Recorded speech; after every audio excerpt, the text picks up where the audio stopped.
cowards shy away, come to take the throne. To conquer world powers, bring Jacob home. I'm quarterbacking like Jake DeLome, like Mount Rushmore. I got a face of stone. Okay. I got you. Everything else comes from God. I mean, you know, I'm real big on that, but I hear yours. I got you. Give me, what do you got? Hold Ecclesiastes 12. Before you get your precept, I want that Deuteronomy 28:1. Let's see what gets us out of here. This is Deuteronomy chapter 28, verse 1. And it shall come to pass, if thou shalt hearken diligently unto the voice of the Lord thy God, to observe and to do all his commandments, which I command thee this day. Obedience, right? Obedience means doing what you're told, right? Now, the Most High, he gave the Israelites laws, statutes, and commandments to follow, right? Let's see what happens if we were to keep those commandments. That the Lord thy God will set thee on high. Set thee on high. Are we on a high estate right now? No, we're not. So that tells you that we're not, as a collective, doing what? Disobedience, right? Now, saying hearken and do the law, statutes, and commandments, right? That's from Genesis to Deuteronomy. Now to knock the nation, but do they teach y'all to keep the laws, statutes, and commandments? Y'all wearing fringes? No. Shave your face? Yes, we do. Well, we shave our face. We don't have to. Those are 2 commandments that are being broken. I've heard that. I've heard that. I've heard that. Finish that up. But I know it's the brother, it's some Hebrew Israelites that can't grow no facial hair either. Yeah, they can't. But guess what? They're not shaving it though. They're not shaving. You can trim it, make it look good, right? But when you start shaving that off your face, now you're breaking a commandment. Now, not to knock you, not everyone knows this. Your hoodie and your sweatshirt, right? Is that 100% cotton or polyester, whatever the case may be, or is it mixed? I don't know. It's a commandment for us to wear 100% material of a garment. It's the small things. While you hold that, give me Matthew 5. Finish that. Above all nations of the earth. So if we keep these laws, statutes, and commandments, we're going to be set on high above all nations on the earth, right? Give me that. Give me 18. Look at Matthew chapter 5 and verse 18. For verily I say unto you, till heaven and earth pass. Now, the heavens we know is the stars, the moon, and the sun, right? So that's still there, right? Are we still standing on earth? So these things are still here, they haven't passed. Okay. One jot or one tittle. You heard the expression, cross your T's, dot your I's? That's essentially what it's saying. Dot your I's, cross your T's. Shall in no wise pass from the law. So this law is still intact. Go on. Till all be fulfilled. Whosoever therefore shall break one of these least commandments. The least commandments, right? That's keeping a beard, that's a small thing. Wearing fringes, that's a small thing. Not eating pork, shellfish, crab, lobster, that's a small thing. Making sure that you have 100% clothing, that's a small thing. Read. And shall teach men so. And the people that teach, no, you don't have to do that, or they neglect to do it and teach you to keep them. Read. He shall be called the least in the kingdom. So at that point, those that break those small commandments and teach men to do so, or neglect to teach them to keep them, they're going to be small in the kingdom of heaven. We're trying to get in a high set. Granted, we're just trying to make it first and foremost. We're trying to catch that first round of getting in. You see what I'm saying? So if you least, you don't want to be least, because you don't want to catch the second wave. Because if you want to catch the second wave, it's an explosive event. At least in the kingdom of heaven. But whosoever shall do and teach them, the same shall be called great in the kingdom of heaven. And that's what we're trying to do. We're trying to get our people to do that as well. We don't want to be in a low status. We want to be in a high status. More importantly, we want to be on that first wave in. You see what I'm saying? You know, a first come, first serve? We're trying to be first come and first serve. You see what I'm saying? You said you got a precept, King? Got to get it? What you got? Yeah, dropped it? Okay, come on. Book of Psalms, chapter 19 and verse 7. The law of the Lord is perfect. The law of the Most High God is perfect. It has that dietary law in it. It has an economic law in it. Well, not an economic law, but it tells us how to practice group economics. It teaches us how to keep a diet. It teaches us how to treat our people and how to govern ourselves, right? These are things that we are sorely lacking within our community. So the things that we need to fix our community is in the first 5 books of the Bible. And when you read in the Quran, it tells you to reference or read and follow the Torah, which is the first 5 books of the Bible. You see what I'm saying? Go on. Now, let me ask you this. Would you rather follow a secondary source or the actual source? No, the actual source. So the Quran, do you know what the word Quran means? It means to reiterate. To reiterate or to re-say. And when it's reiterating, it tells you keep the Torah. The Torah is only found in what we call the Bible. So again, you said you'd rather follow the actual source. Where's the source? So as far as the nation goes, like I said, as far as bringing us together, it's a beautiful practice. But what's going to get us out of here is when we come back home to these laws, statutes, and commandments, right? Go ahead and finish that. The law of the Lord is perfect, converting the soul. It converts us. It converts us from being evil to being righteous in our sense, right? Go on. The testimony of the Lord is sure, making wise the simple. And it's going to make the simple right, those simple wise, right? So it took, like me, a year and a half ago, I could not tell you anything out this book. But now look at me. I'm actually able to come out here and teach my people, right? So it made a simple person such as me wise in a sense, right? You see what I'm saying? That's what these laws, statutes, and commandments do. And belief in, now I know in the Quran they say his name is Isa for Jesus, right? Isa, right? Now his actual name, Isa. Now when you actually read the Bible, when you read the word Jesus, that's an English pronunciation of a Greek word. The English transliteration is Joseph. I'm sorry, is it Joseph? No, not Joseph. It's Joshua. Joshua. But when you actually look in the Greek transcripts, right? When you read the so-called New Testament, that name that's there for Jesus has a Hebrew root. His name is Yahushua. It means he is the deliverer or he that saves. That's his actual name. You see what I'm saying? And his father's name, who y'all reference Allah, right? Did you know Allah is actually a Hebrew word? I didn't know that. You didn't know that, right? It just means power. It means power. So like the angel would be referenced as Elohim, powers or judges, right? Now the actual Most High's name is Yahweh, meaning he is or he exists. That's his actual name, right? So that's who we need to come back and follow. So when our people are reading the Quran, they reference Allah. What power are you calling to? You know what I'm saying? Just like you may have a nickname and you have an actual name. Now some can call you a nickname, like okay, it's a different reaction. Now your mama call your full name out, you about to turn back. What the? Yes, ma'am. What do you need? You see what I'm saying? You know, so it's a respect thing. You see what I'm saying? Now, a name you don't give to no one else other than your people. Both those names, right? Praise. Precept. Go ahead. So this is Wisdom of Solomon, chapter 6 and 17. For the very true beginning of her, speaking of wisdom, is a desire of discipline, and the care of discipline is love. And love is the keeping of her laws. Love is the keeping of the laws. The law, statutes, commandments, that's how you obtain wisdom. Wisdom in the Bible is likened unto a fine woman, right? Now, there's a lot of fine women out in the world, right? Guess what? You got a wife, girlfriend, anything like that? All I got is my son. Hell, I'm content with being single. Well, guess what? Want me to tell you how you can get the baddest woman in the world? You keep these laws, statutes, commandments, and wisdom's never gonna leave your side. You gotta keep these laws, statutes, and commandments. Like I tell my wife at home, like, look, you my girl, but guess what? Wisdom is my main squeeze. Well, what, y'all got multiple? Well, you can have multiple wives. I'll put it to you like, yes, we can. But not a lot of our people are actually mature enough to have that. It's one of those big things, point of contention within the community, which I don't know why. But there are some of us that are mature enough, and some of us that are not. Like it says, just because it's lawful doesn't mean it's expedient, right? You see what I'm saying? But that being said, I'm talking about a spiritual woman that's going to help my household, keep me on the straight and narrow path. You see what I'm saying? That's why I said, if you want to have wisdom as your first love, it's like, just read that part again. Because this, again, let's see how you get wisdom.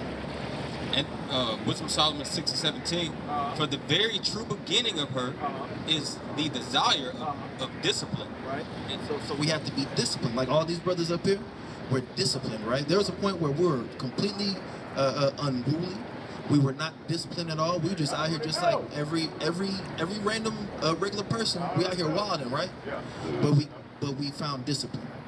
And the care of discipline is love, and love is the keeping of her laws. And the giving heed unto her laws is the assurance of incorruption, and incorruption maketh us near unto God. Therefore, the desire of wisdom bringeth you to a kingdom. And we trying to get to that kingdom, right? Now, hold what you got, but give me Isaiah 33:6. It's gonna bring this full circle, right? Because now in this time, this is where I started at earlier. So in this time, we live in a chaotic time right now, right? Give me, before you get that, stay in Wisdom of Solomon, I want you to give me 7 and 25. So in this time, we're killing ourselves, we're killing each other. We have other nations killing us, right? We're living in a time where there's drugs and gangs running rampant in our communities. Everyone's against us at this time. It's an unstable time for blacks and Hispanics, right? Now watch this. Hold that, but I want this first. Wisdom of Solomon 7:25. For she is the breath of the power of God. So like, start at 24. 24. For wisdom is more moving than any motion. Wisdom is more moving than any emotion, right? You see what I'm saying? Whenever you make a move, you're gonna go to the job, get in the car, go to the gas station. You're about to act on something. Act with wisdom first. Not every action requires a superb amount of wisdom or deep thought or anything like that. It's just letting you know, act with wisdom with every move that you make, right? She passes and goeth through all things by reason of her pureness. And she's a pure thing, right? You see what I'm saying? See how it's represented as a her and a she? Because she's a pure thing, right? Just in this world right now, when you look at it, women rule the world. Let's just be frank about it. Everything points towards the woman and following the woman. Now, the average woman, women say, what did Beyonce say? Who run the world? Girls, right? What's going on in the world? Pedophilia, homosexuality, famines, rumors of wars, chaoticness all around the world, right? Exactly. That's ran by women. Exactly, right? Exactly, but guess what? Again, well, that's the woman who's not following after a man, or Salak. That's a result of women following after a man who's not walking with wisdom. And not walking with wisdom is not keeping these laws, statutes, and commandments. Before you get that, keep going. And Wisdom of Solomon 7 and 24. For wisdom is more moving than any motion. She passes and goeth through all things by reason of her pureness. It's the breath of the power of God. She's the breath of the power of God, right? We're in a dead state. We're lifeless. When you read in Genesis 1, right? He talk about the Alahayim putting that breath of life into man, right? That's that wisdom, giving him order. Go on. And a pure influence flowing from the glory of the Almighty. Therefore, can no defiled thing fall into her. Now, before you get I know you want to get your precept, but give me Deuteronomy 4 and 5. We're going to bring this full circle. You still got Isaiah 33:6? Yes. Give me that. Yeah, this Deuteronomy chapter 4, verse 5. Behold, I have taught you statutes and judgments, even as Yahweh my God commanded me that you should do so in the land whithersoever so you possess it. Read that part again, or read it again. Even as, behold, I have taught you statutes and judgments, even as the Lord my God commanded me that you should do so in the land whither ye go to possess it. No matter where we go, we got to keep these laws, statutes, and commandments, and here's the reason why. Keep therefore and do them, for this is your wisdom. That is our wisdom, keeping these laws, statutes, and commandments. Go on. And your understanding. And it's our understanding, right? Go on. In the sight of the nations, which shall hear all these statutes, and say, surely this great nation is a wise and understanding people. They don't look at us like that right now, right? But when we keep these laws, statutes, and commandments, that's our wisdom and our understanding, right? Now watch this. This is the book of Isaiah, chapter 33 and verse 6. And wisdom and knowledge shall be the stability of thy times. That's going to make us stable in this time, right? Like I was saying earlier, right now we're living in an unstable time right now, right? Yeah. So we need stability. So what's going to give us stability? And wisdom and knowledge shall be the stability of thy times, and strength of salvation. The fear of the Lord is his treasure. And that's what's going to get us stability when we fear the Most High God and we get out of it. You got a precept? Go on. This book of Psalms, 111 and verse 10. The fear of the Lord is the beginning of wisdom. Fear of the Most High is the beginning of wisdom. We have to, like you said, we have to be humble.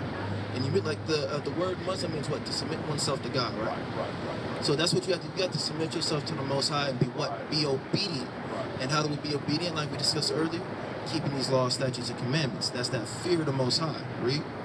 A good understanding have all they that do his commandments. Good understanding are all they that do his commandments. Not just hear them, but do them. Put them into practice. Go on. His praise endureth forever. And his praise endureth forever. You said got precept? Go ahead. Yeah, this Psalms 111 verse 10 says, the fear of Yahweh is the beginning of wisdom. The fear of the Most High is the beginning of wisdom. Read. A good. Oh, yeah, my bad. Salak. Look at that. Hey, look, we got to hear it twice. We got to hear it twice sometimes. Okay, so what? That means what? Wait, one more time? What does Salah mean? Salat, it just means forgive me or I'm sorry. That's what I thought, man. That's all it means. That's all it means, King. But yeah, but any questions, comments, concerns, King? Well, no, hey, look, man. I'm gonna cut out, man, but Get I you. just had like a personal question, man. Go ahead, King. All right, now I know that y'all have different camps and stuff. Right. Why are y'all like different? You know what I'm saying? Say for instance, personally. Say for instance, personally, man, I love what's your brother's name, man? Chief Brother Gorilla. Chief Freestyles our lawyer, Yeah, aka the man. Gorilla Hebrew. Hey, man, I'm just whatever. Hey, man, this brother was wrong so much. I'm real proud of him. He been messing with us since we was over there. Oh yeah, I remember. So, like, why do y'all have different, like, spirits and, I mean, I don't know if spirits is the right word, man, but y'all Exodus 15:3. say things differently, you know what I'm saying? Like, for instance, man, hey, man, y'all the people, man, that I can just gravitate to, you know what I'm saying, Right. man? You got some other brothers at the West End. I love those brothers, too. But they have a then different you got approach. some- Exactly. You got Why so is that? yeah, before you get that, so you have so just like us, how some of us are more approachable, some of us bark at people, things of that nature. Some of us have different tactics, right? Now, just like you're able to come up to us and speak, someone may not agree with that. Someone may like the aggressiveness of the brothers over there at the West End. You have different. The phrase different strokes for different folks. Right. So not everyone's going to gravitate towards the same thing. But the key thing is some of us, we may have small differences in doctrine, right? Right. But the key things that we're teaching are what? Faith in who the world and they calls Christ, real name Yahweh Shai, keeping the law, statutes, and commandments to the best of your ability, and making sure that you teach your people so that way we can get out of here, right? Those are key principal things that we're all teaching. We may differ on some things. But we're still teaching the bread and butter, right? That's the main thing. Like, there's some of y'all, I know that you don't like the word Old Testament and New Testament, but is some of y'all subscribe to the Old Testament and some of y'all subscribe to the New Testament? So there are some brothers that we call OT only, right? Now, to be honest, a lot of those brothers, I'm not going to say all of them, but a majority of them that I've seen, they may teach the Old Testament and only believe in it, but because they're not doing both, they don't have a full understanding, right? Because according to them, since it's only OT only, they don't believe that the Messiah has already came the first time. So the fault to that is now we have to go through a whole nother captivity and wait for him to come back once he dies again, right? But exactly, and they don't come out and teach. And they may teach to keep the commandments, but guess what they're not doing? They're not keeping the commandments themselves, right? You see what I'm saying? But now, Like with Islam, like, you don't know, man, we got different sects. Within the group, there's different sects, right? But like I said, different strokes for different folks, right? Now you got 15-3. Now watch this. Do you want to know what the most effective mode of warfare is? Guerrilla warfare. See what I'm saying? You know what guerrilla warfare is? And also the Seminole Indians. That's why they're still at war with America to this day. Shout out to the Seminole Indians, man. Shout them out, man. But it's one of the most effective modes of warfare because it's one of those. It's just like a pop up and go. The enemy doesn't know what's gonna happen. They don't know what to expect, but when it happens, they're caught off guard. That's why it's so effective, right? Now watch this. This is the book of Exodus, chapter 15 and verse 3. The Lord is a man of war. How is a man of war? The Lord is his name. Yahweh is his name. He's a man of war. So that's why I say guerrilla warfare is one of the most effective modes of warfare. That's why you have groups such as the SICARRI who come out and teach us certain ways they do. Certain groups like HOI, the Watchmen, GMS, who else? Light of Zion. You see what I'm saying? Sons of Thunder as well. Shout out to Sons of Thunder, man. You see what I'm saying? Different groups have different teaching methods, and even within those groups, you have different teachers who teach differently. You see what I'm saying? You know, this brother right here may be a little bit more subtle and aggressive. This brother got super precepts and he'd be luring the people into traps all the time. You see what I'm saying? It's just hilarious sometimes. You got some of them that be on the cool making fun of people. They don't even know it. They're too smart for their own good. They don't get it. You know, so you got different strokes for different folks. So it's made that way, or the Most High set us up that way to get different people. You see what I'm saying? Some people, like I said, may need that aggression because that's what they like. Like you said, that Most High made us that way so we can get different people. And that's what I like to hear. And that's why I'm rocking next year. Like, hey, look, man, I got a couple of them. Okay. I got you. Hey, I got nothing love for y'all, man. All praises.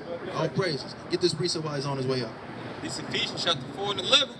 And he gave some apostles and some prophets and some evangelists and some pastors and teachers for the perfecting of the saints, for the work of the ministry, for the edifying of the body of Hamashiach. See, and just like there's different there's different parts of the body, there's different members of the body, there's going to be different positions and different teachers for the body, man. The foot cannot do what the hand does. The torso cannot do what the leg does, right? Each different part works in its different way to support the body as a whole. You see what I'm saying? So Lord willing, this brother gets fully out of that, and he comes back to these laws, statutes, and commandments, man. But with that, I'm going to say, Call halal, Abanawa Yahweh, by Hashem HaMashiach, Malak Yahweh Shai, Shalom.